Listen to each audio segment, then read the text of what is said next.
नमस्कार।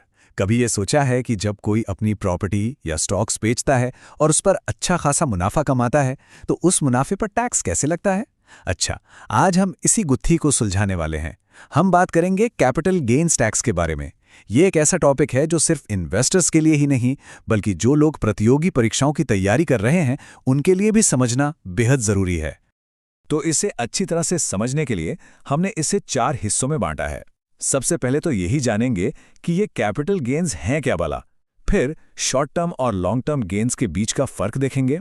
उसके बाद ये समझेंगे कि टैक्स की गिनती कैसे होती है और आखिर में कुछ बहुत जरूरी टैक्स छूटों पर भी एक नजर डालेंगे। चलिए तो फिर शुरू करते हैं एकदम बेसिक सवाल से।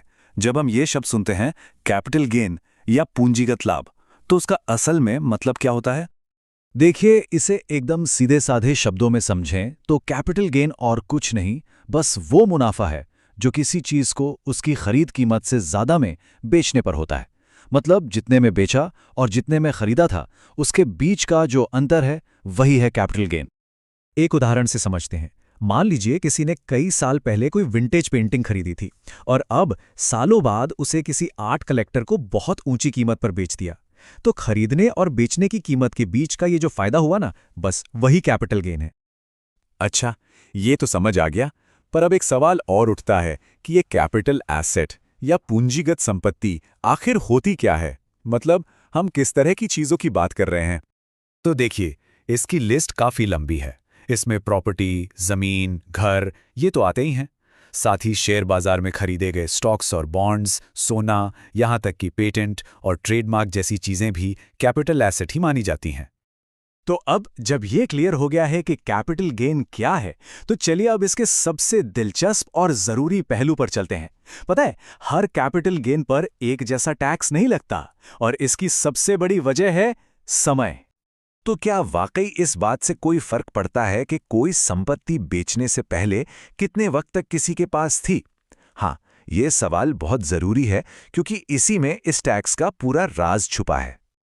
और जवाब है जी हाँ, बिल्कुल फर्क पड़ता है। बल्कि सारा खेल ही होल्डिंग पीरियड का है। मतलब आपने उस संपत्ति को कितने समय तक अपने पास रखा, यही होल्डिंग पीरियड तय करता है कि आपका मुनाफा शॉर्ट टर्म है या लॉन्ग टर्म। और दोनों पर टैक्स लगाने का तरीका बिल्कुल अलग है। यहां पर अंतर एकदम साफ है। अगर किसी संपत्ति को मान लीजिए 36 महीने से कम समय तक रखकर बेचा जाता है तो उस पर हुए मुनाफे को कहते हैं शॉर्ट टर्म कैपिटल गेन। इस पर टैक्स की दर ज्यादा होती है। लेकिन वहीं दूसरी तरफ अगर उसे 36 महीने से ज्यादा समय तक रखने के बाद बेचा जाए तो वो कहलाता है लॉन्ग टर्म कैपिटल गेन और सरकार इस पर कम दर से टैक्स लेती है। ऐसा इसलिए किया जाता है ताकि लोग लंबे समय के लिए निवेश करने को प्रोत्साहित हों। ठीक है, तो शॉर्ट टर्म और लॉन्ग टर्म का ये फर्क तो हमें समझ आ गया। पर अब अगला सवाल ये है कि इस गेन की यानी इस मुनाफे की गिनती की कैसे जाती है? अच्छी बात यह है कि इसके लिए कोई बहुत मुश्किल गणित नहीं है। ये एक बहुत ही सीधी साधी 3 स्टेप की प्रक्रिया है। पहला कदम, संपत्ति को कितने में बेचा गया वो कीमत पता करें। दूसरा कदम, उसमें से वो कीमत घटा दें जितने में उसे खरीदा गया था और अगर उस पर कोई सुधार का खर्चा हुआ तो वो भी घटा दें। और बस तीसरा कदम यह है कि जो रकम बची वही आपका कैपिटल गेन है और उसी पर टैक्स लगेगा। और अब आते हैं आखिरी और शायद सबसे काम की बात पर। कुछ खास हालात ऐसे भी होते हैं जिनमें इस कैपिटल गेन्स टैक्स को कानूनी तौर पर कम किया जा सकता है या कभी-कभी तो इससे पूरी तरह बचा भी जा सकता है। जो लोग परीक्षाओं की तैयारी कर रहे हैं उनके लिए ये जानना खास तौर पर जरूरी है।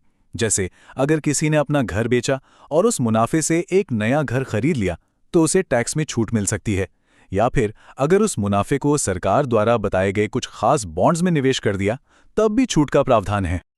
तो अगर इस पूरी चर्चा को सिर्फ एक लाइन में समेटना हो तो बस इतना याद रखना है, कैपिटल गेन्स टैक्स मुनाफे पर लगता है और इसमें सबसे ज्यादा मायने रखने वाली चीज है समय।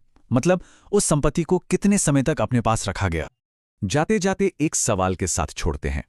जरा सोचिए, क्या 1 साल के अंदर शेयर बेचकर कमाए गए मुनाफे पर ठीक उतना ही टैक्स लगना चाहिए जितना उस घर को बेचकर हुए मुनाफे पर जो किसी परिवार के पास 30 सालों से था? ये सवाल सिर्फ टैक्स की दरों का नहीं है, बल्कि इसके पीछे की सोच और सरकारी नीतियों की निष्पक्षता पर भी सोचने को मजबूर करता है। इस पर क्या राय हो सकती है?